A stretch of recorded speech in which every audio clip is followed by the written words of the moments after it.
স্ত্রীকে ভালো রাখার মানেই ভালো খাবার আর বাসস্থান নয়, তার আত্মিক শান্তিটা খুবই জরুরি। সবাই বিলাসিতায় সুখী হয় না। একজন স্বামী মানে যার হাত ধরে তার স্ত্রী সব ছেড়ে আজীবন কাটিয়ে দেবে, যার ফলে তার সর্বগুণ থাকাটা প্রয়োজন। অথচ সমাজ স্ত্রীর পেছনেই লেগে থাকে তাকে জাজ করতে। আপনি জানেন না আপনার স্ত্রীর ত্যাগের গল্প। আপনার চোখে সে সর্বসুখী। এরকম হলে সমস্যা আপনার চোখের সাথে অন্তরেরও। আপনি আসলে তাকে উপলব্ধি করতে পারেন না। একটা স্বামী শুধু জীবন সঙ্গীই নয়, বরং বাবা মায়ের স্নেহের অংশীদার, স্ত্রীর উত্তম বন্ধু। অথচ আপনার মধ্যে ইগো কাজ করে।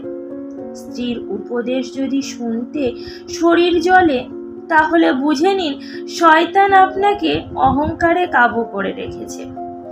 স্ত্রীর প্রতি যেমন স্বামীর কর্তৃত্ব রয়েছে, তদ্রূপ স্বামীর প্রতিও স্ত্রীর পূর্ণ হক রয়েছে। সংসার জীবনে কলহ আসবেই, কিন্তু সেই কলহে জবান দিয়ে যেন এমন কিছু বের না হয় যেটা সাংসারিক জীবনকে বিষাদ করে দেয়। জীবন কেটে যাবে, কিন্তু জবানের কষ্টের ঘা কোনো মলমেই শুকাবে না। স্ত্রী অনুভূতিগুলো তার হয়ে ভাবলে বুঝতেন তাকে।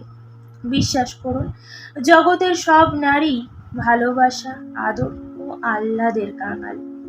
এসব দিয়েই প্রতিটি নারীকে সহজেই কাবু করা যায়। আপনি একটু ভাবুন, স্ত্রীর পরিবার থেকে কেউ আপনার বিরুদ্ধে কিছু বললে আপনি মারাত্মক চটে যাবেন, হয়তো কোনোদিন শ্বশুরবাড়িতে পাই রাখবেন না। অথচ প্রতিনিয়ত আপনার স্ত্রীর সাথে এটাই হয়ে চলে। যেখানে আপনিই পারেন না ফ্যামিলিকে ছাড়া কাউকে আপন করতে, সেখানে তার উপরে কিভাবে চাপিয়ে দেন। মেয়ে বলে কি মানুষ না?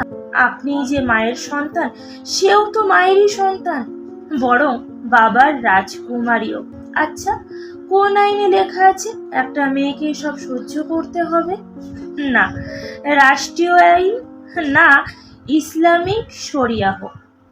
শরিয়তের দৃষ্টিতে নারীরা এহসান করে, না করলে বাধ্য নয়।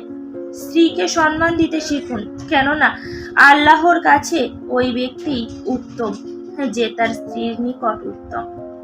আমার কথা না, হাসিদের কথা।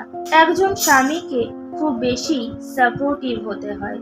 উত্তম জীবন সঙ্গী না পেলে জীবনটা বেশি তিক্ত হয়। এটাও ঠিক, সবার নসিবে সব জোটে না, থাক না অপূর্ণ। চলুক এভাবেই। এই তো কয়েকটা দিন, মৃত্যু আসলেই তো সব শেষ। দুনিয়ায় কষ্টের বিনিময়ে আমার আল্লাহর কাছে সুখ চেয়ে নেব পরকালে।